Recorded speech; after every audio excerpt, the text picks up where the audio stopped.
Nicholas Roerich and the Eternity of Beauty. The paintings of Roerich weave a blossoming universe of beauty to awaken the inherent in human beings.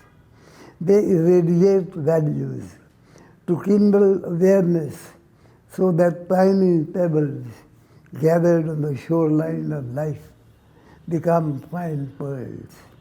To borrow a line from the 15th century Japanese poet Senno Rikyu, how could the dust of the mind be scattered here?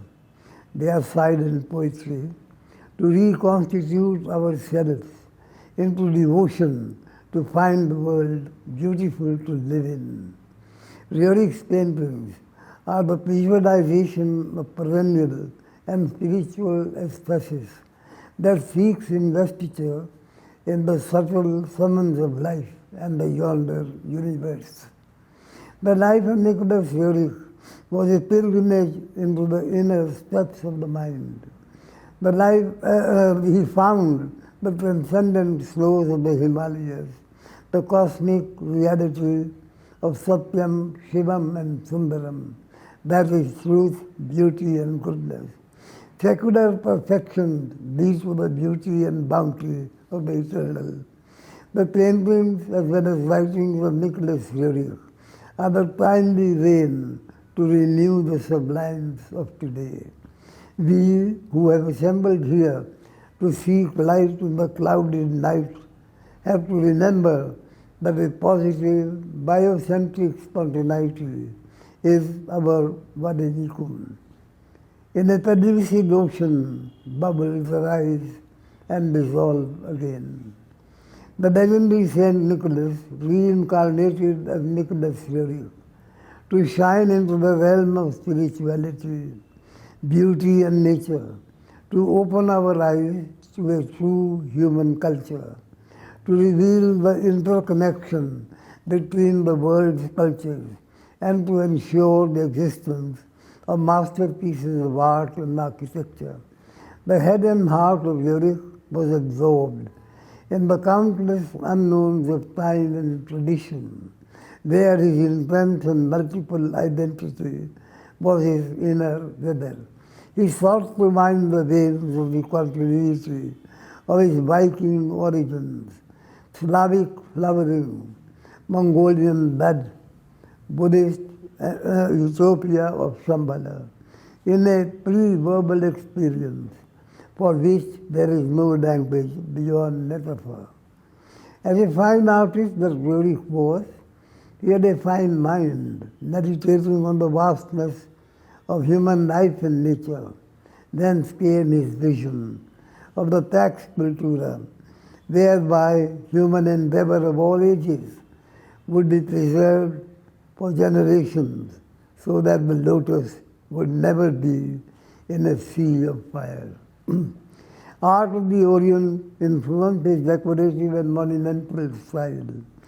Out of his maternal side, traces of Mongolian ancestry were the foundations of heredity, which in art, as in everything else, is so vitally essential. Along with this ethnical affinity with the Orient, Roerich had an intellectual and aesthetic union with India through his beliefs, which he shared with the rishis of our land. At an exhibition in December 1940, when I was just 13 years, I stood face to face with Roerich. His impressive countenance was like that of a living rishi, a torch-bearer of beauty and enlightenment. It was a freezing cold morning, and a large number of British officials had come for the inauguration in their shimmering uniforms of imperial splendor. My father, Professor Raghuvela, was thrilled by the amazing consonance of the colors of the high peaks of the Himalayas on the canvases. Father said to Roerich, I will pay homage to your dream of form and color, to your adoration of the Himalayas in the words of Kalidasa. He recited aloud, Astit Parasyam Deshive Batatma Himalayo Nama Nagadhiraja. Ryorik folded his hands in reverence. The paintings were emitting shining light and harmonious vibration. And in the words of Ryorik, in the name of beauty and knowledge, the wall between the west and the east has vanished.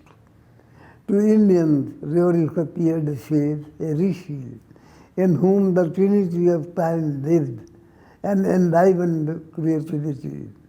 The past as inspiration, the present as action, and the future as dream. Prime Minister Srimati Indira Gandhi paid a tribute on his centenary celebration in 1974. Quote, my father and I were privileged to know Nicholas Ryorik. He was one of the most impressive people I met. He was a combination of a modern savant and an ancient rishi. He lived in the Himalayas for years and seems to have captured the spirit of the mountain, portraying their ever-changing moods and colors. Nicholas Ryorik's work has inspired many new trends among our own painters.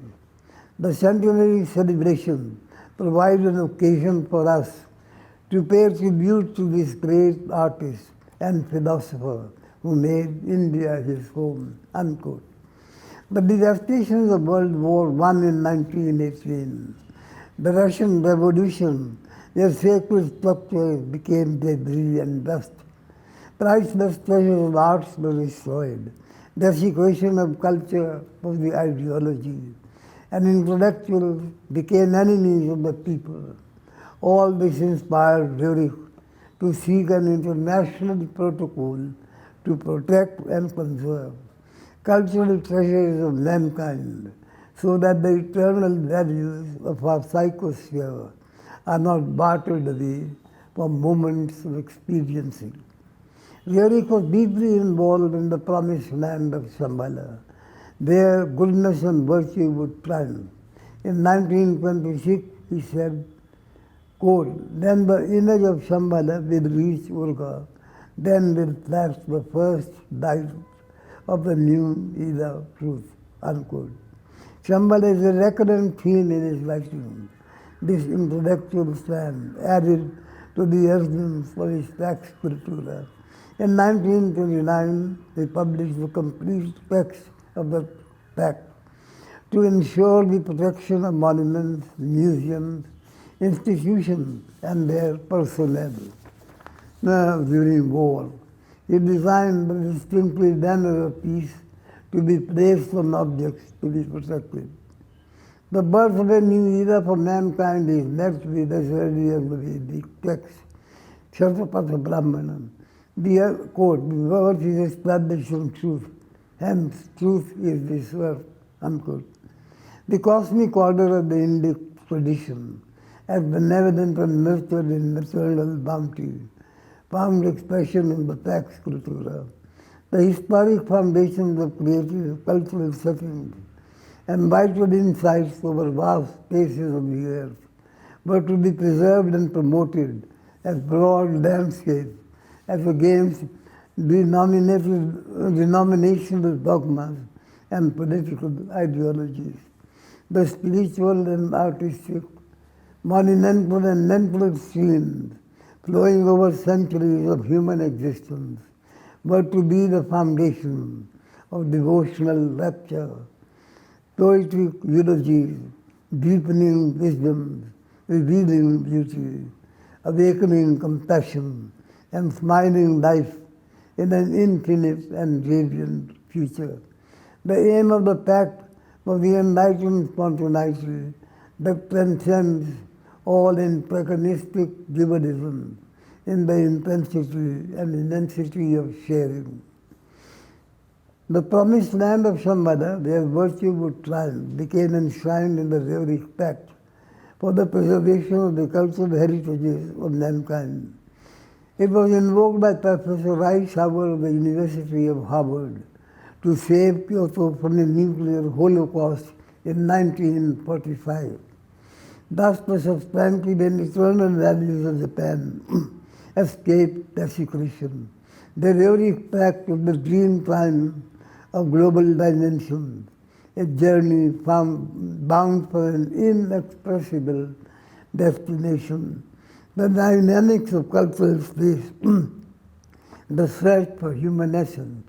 After all the destruction of the last century, Mother Russia seeks respect for her own roots, to gain true respect for those of others and find in them a source of inspiration.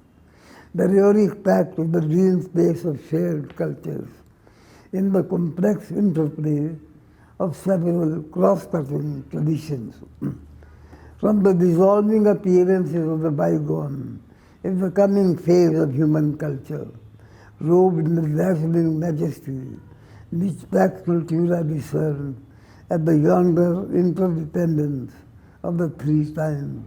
Culture is circular, a constant interdependent revolution. The great wheel of being, called the Chakra of Shambhala, where the bottomless pit of time and the stupendous abyss of space are in eternal evolution. Rhetoric is the Bodhisattva who has given expression to the timeless continuity of human achievements in science and culture. Rhetoric evokes a journey, a transcendence of the dualism of the gone and of the yet to come. The infinite progeny of the past is the future recomposition in an incessantly changing whole. Our sacred duty is to transmit this legacy to the future.